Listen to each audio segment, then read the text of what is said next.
आपसे मुखातिब है मोहम्मद यासीन। आज की वीडियो में हम पीपीएससी मैथ पेपर 2011 के पहले 10 क्वेश्चन डिस्कस करेंगे। पहला क्वेश्चन है, a ring R is a Boolean ring if for all x of R we have x square equal to x, option B x square equal to minus x, option C x square equal to 0, option D x square equal to 1। आपको यह पता होना चाहिए कि Boolean ring होता क्या है। A ring R is called Boolean ring if for all x of R we have x square equal to x. अगर आर के तमाम एक्स एलिमेंट्स के लिए एक्स स्क्वायर एक्स के इक्वल आ जाए तो वो जो रिंग है वो बुलियन रिंग होता है। तो इसका जो करेक्ट ऑप्शन है वो ए ऑप्शन है, X square equal to X. Question number 2, the group of quaternion is a non abelian group of order. जो ग्रुप ऑफ क्वार्टेनियन होता है उसका ऑर्डर कितना होता है। जो ग्रुप ऑफ क्वार्टेनियन है उसके जो एलिमेंट्स होते हैं वो होते हैं 1 -1 i -i j -j k -k। उसमें 8 एलिमेंट्स होते हैं तो इसलिए जो इसका ऑर्डर है वो 8 होगा, यानी कि 8 ऑर्डर इसका होगा, यानी ऑप्शन डी है। Question number 3, every group of prime order is abelian, cyclic, non abelian, abelian but not cyclic. अब यहाँ पे जो आंसर है ना वो कुछ लोग अबिलियन को टिक कर लेते हैं और कुछ साइक्लिक, क्योंकि यहाँ पे कन्फ्यूजन पाई जाती है। क्योंकि हमें रिज़ल्ट्स का पता है कि एक ये रिज़ल्ट ये है कि every group of prime order is cyclic, और दूसरा रिज़ल्ट जो है वो ये है कि every cyclic group is abelian.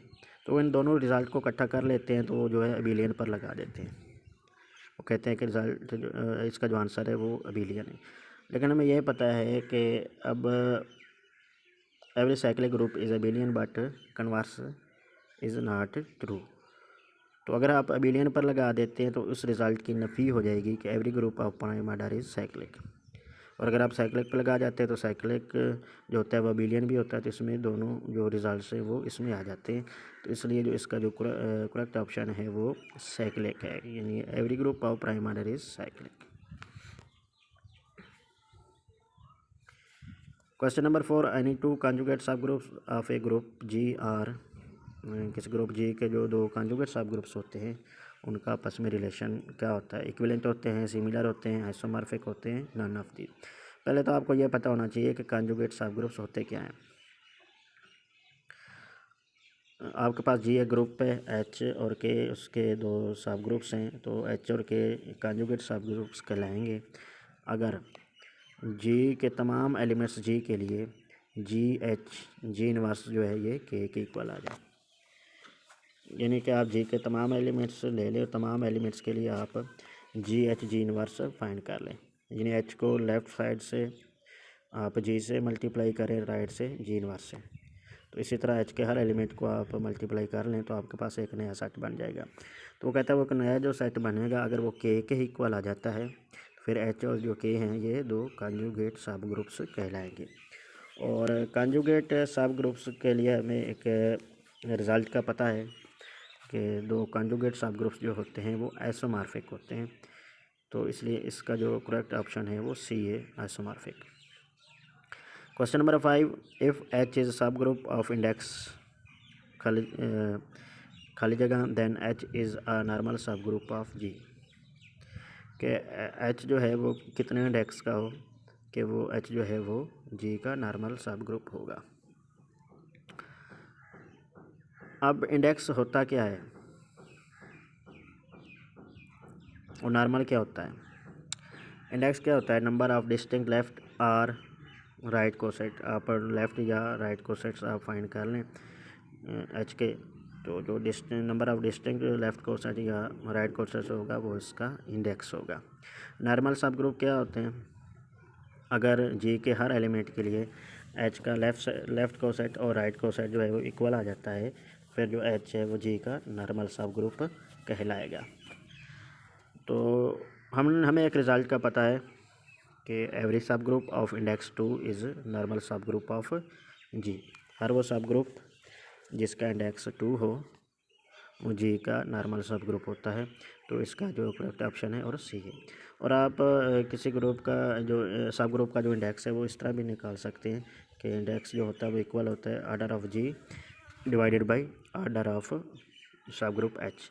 तो जी के आर्डर को एच के आर्डर पे आप डिवाइड कर दें तो एच का जो है वो इंडेक्स आ जाएगा। Question number 6, n G a maximal ideal of a ring Z if and only if। इसके लिए हम पहले आप ये देख लें कि मैक्सिमल आइडियल होता क्या है। लेट आर आपके पास एक रिंग है और जे उसका आइडियल है। Then ideal I is called maximal ideal if I subset J और J subset of R, then I equal to J or, J equal to R. Meaning इसका मतलब क्या है कि अगर कोई आइडियल जे आई को कंटेन कर रहा है, या तो जे आई के इक्वल होना चाहिए या जे आर के इक्वल होना चाहिए। मतलब आई और आर के दरमियान में कोई और आइडियल नहीं आ सकता। अगर कोई उनके दरमियान में आइडियल आ रहा है, कोई आइडियल आई को कंटेन कर रहा है, या तो आई के इक्वल होना चाहिए या आर के इक्वल होना चाहिए। अगर ये ऐसा हो जाता है तो फिर जो आई है वो मैक्सिमल आइडियल कहलाएगा। और हमें एक रिज़ल्ट का पता है कि n G is a maximal ideal of a ring Z if and only if n is prime number. तो इसलिए इसका जो करेक्ट ऑप्शन है वो बी है, यानी कि प्राइम नंबर है। Question number 7, let G be a cyclic group of order 24 generated by a, then order of a raise to power 10 is. अच्छा, अगर आपको कोई साइक्लिक ग्रुप दिया हो किसी भी ऑर्डर का और उसका जनरेटर दिया हो, कि इसका जनरेटर ए है, तो आप ए की किसी भी पावर का ऑर्डर फाइंड कर सकते हैं। वो किस तरह फाइंड कर सकते हैं, उसके नीचे फार्मूला लिखा हुआ है कि ए की के का जो ऑर्डर है ये इक्वल होगा जी का order divided by G C D of order of G and K. यानी वो जो ए की पावर है उसका और जी के ऑर्डर का, इन दोनों का आप जी सी डी फाइंड कर लें, जी के ऑर्डर को उस जी सी डी पे डिवाइड कर दें तो आपके पास ए की पावर का ऑर्डर आ जाएगा। अब यहाँ पे जी का ऑर्डर 24 है, और अगर जी का ऑर्डर जो है वो 24 और जो ए की पावर वो 10 है, तो 24 और 10 का जब आप जी सी डी फाइंड करें तो वो 2 आएगा। तो 24 को 2 पे डिवाइड करेंगे तो आंसर जो है 12 आ जाएगा। तो ए रेज़ की पावर 10 का जो ऑर्डर है वो 12 आ जाएगा। Question number 8, if a vector space V has a basis of n vector. अगर वेक्टर स्पेस वी है और उसकी जो बेसिस है उसमें एन वेक्टर्स है, then every basis of V must consist of exactly vectors. तो फिर उस वेक्टर स्पेस वी की हर बेसिस जो है उसमें एग्जैक्टली कितने वेक्टर्स होंगे। n+1 होंगे, n-1 होंगे, n होंगे, नॉन ऑफ दीज होगा। क्योंकि अब इसकी बेसिस जो है उसमें n वेक्टर्स है, इसका मतलब इस वेक्टर स्पेस की जो डिमेंशन है वो n है। तो अगर किसी और बेसिस में n से ज़्यादा या n से कम वेक्टर्स आ जाएंगे तो ये तो इस की जो डिमेंशन है वो यूनिक नहीं होगी। तो इसका मतलब अगर किसी एक बेसिस पे n वेक्टर्स हों तो उसकी फिर हर बेसिस में कितने वेक्टर्स होंगे, एग्जैक्टली जो है वो n वेक्टर्स होंगे। अगर डिफरेंट वेक्टर्स होंगे तो आप फिर आप जो है डिमेंशन है इस वेक्टर स्पेस की वो आप डिटरमाइन नहीं कर सकते। तो इसलिए अगर एक वेक्टर स्पेस में n वेक्टर्स हैं तो हर एक बेसिस में n वेक्टर्स हैं तो फिर हर बेसिस में n वेक्टर्स होंगे। Question number 9, an indexed set of vectors. आपके पास वेक्टर्स का एक सेट है जिसमें वेक्टर्स हैं v1 v2 so on vp is said to be dash if the vector equation x1 v1 plus x2 v2 plus so on plus xp vp equal to 0 has only trivial solution। ये जो equation है ये equal to 0 का मतलब ये homogeneous equation है, और जो होमोजीनियस इक्वेशन होती है उसका ट्रिवियल सोल्यूशन तो लाजमी होता है। वो कहता है कि अगर इसका ये जो ट्रिवियल सोल्यूशन ये यूनिक सोल्यूशन हो, मतलब ट्रिवियल सोल्यूशन क्या होता है, मतलब ये जो स्केलर्स है x1 x2 सोन xp ये तमाम के तमाम 0 के इक्वल हो। तो वो कहता है कि अगर इस इक्वेशन का जो सोल्यूशन है वो सिर्फ ट्रिवियल सोल्यूशन ही हो तो फिर जो वेक्टर्स हैं ये क्या कहलाएंगे, बेसिस कहलाएंगे, लीनियर डिपेंडेंट कहलाएंगे, लीनियरली इंडिपेंडेंट कहलाएंगे।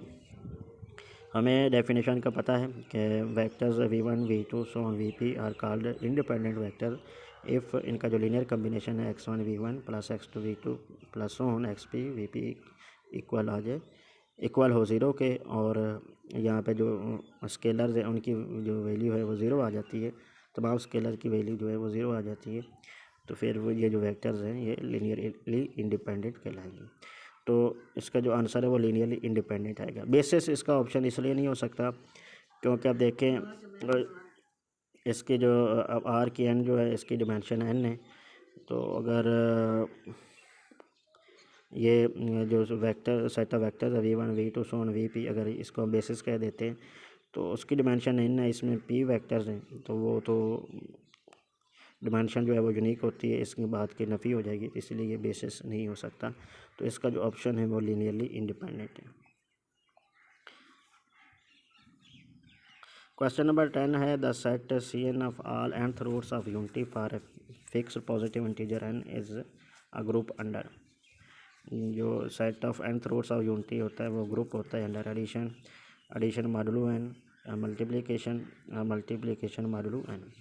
अब देखें तो अब यहाँ पे अब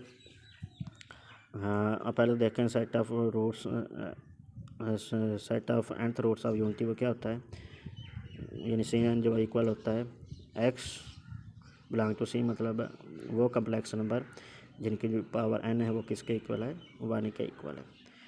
अब ये अंडर एडिशन तो इसमें यानी कि वो कम्प्लेक्स नंबर आने हैं जिनकी पावर 1 के इक्वल हो, तो ये अंडर एडिशन तो ग्रुप नहीं हो सकता क्योंकि इसमें ज़ीरो तो नहीं आएगा, क्योंकि ज़ीरो की पावर तो 1 नहीं आ सकती।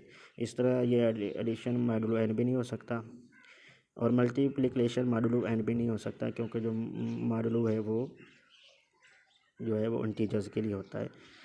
तो इसमें से मैं तो सेट ऑफ कम्प्लेक्स नंबर में जो है फ्रैक्शन भी आएंगी, और ये कम्प्लेक्स नंबर हैं तो इनके लिए मॉडुलो n जो है आप वाली बात जो यूज़ नहीं कर सकते। तो इसलिए ये जो ग्रुप है अंडर मल्टीप्लिकेशन। नीचे एग्जांपल भी हैं, क्यूब रूट्स ऑफ यूनिटी, इसका जो सेट है वो होता है 1 ओमेगा ओमेगा स्क्वायर, यहाँ पे ओमेगा की थ्री जो है 1 के इक्वल होता है, ये ग्रुप अंडर मल्टीप्लिकेशन है। इस तरह फोर्थ रूट्स ऑफ यूनिटी वो जो सेट है वो है 1 - 1 एटा -1, ये भी अंडर मल्टीप्लिकेशन ग्रुप होता है।